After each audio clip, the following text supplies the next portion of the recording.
দাদা চিনতে পারছেন? কি চাই তোমাদের? বলছি আয়।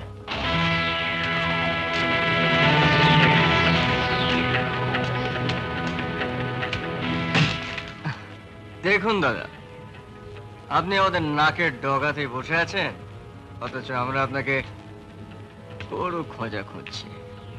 কি চাই তাই বলো। হিসেব মতন তো আবার অনেক কিছু চাওয়ার আছে, কিন্তু আপাতত পুজোর চাঁদাটা চাইছি। দে, বিল বইটা দে।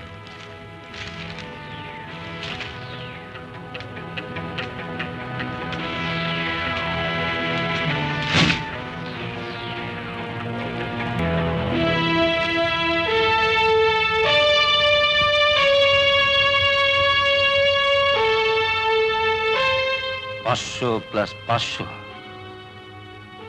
1000 টাকা চাঁদা। হ্যাঁ, 500 হচ্ছে মায়ের পুজোর চাঁদা, আর 500 হচ্ছে চিকিৎসার চাঁদা।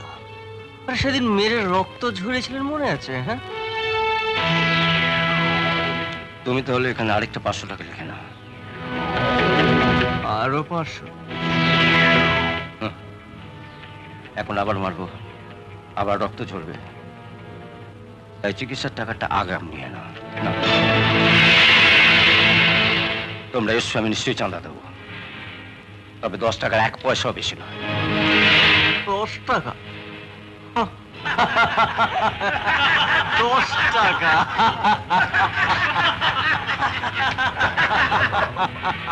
দেখুন দাদা, আমাদের ওই দেব দেবীদের র্যাঙ্কের উপর একটা ফিক্সড রেট আছে, মানে পার হাত 50 টাকা। মানে ধরুন ওই সরস্বতী ঠাকুর 2টো হাত, মানে 100 টাকা। আর কালী ঠাকুর 4টে হাত, পার হাত 50 টাকা, মানে হলো গিয়ে 200 টাকা। আর এই দুর্গা ঠাকুর 10টা হাত, তার মানে ধরে নিন যদি পার হাত 50 টাকা হয়, তাহলে রেট যাই থাকে থাকুক, আমি 10 টাকার 1 পয়সাও বেশি দিতে পারবো না। তাতে নিতে হয় না, নইলে যাও। এই, আমরা ভিক্ষে চাইতে আসেনি। 1000 টাকা বার করুন। কি হলো? 1000 টাকা বার করুন।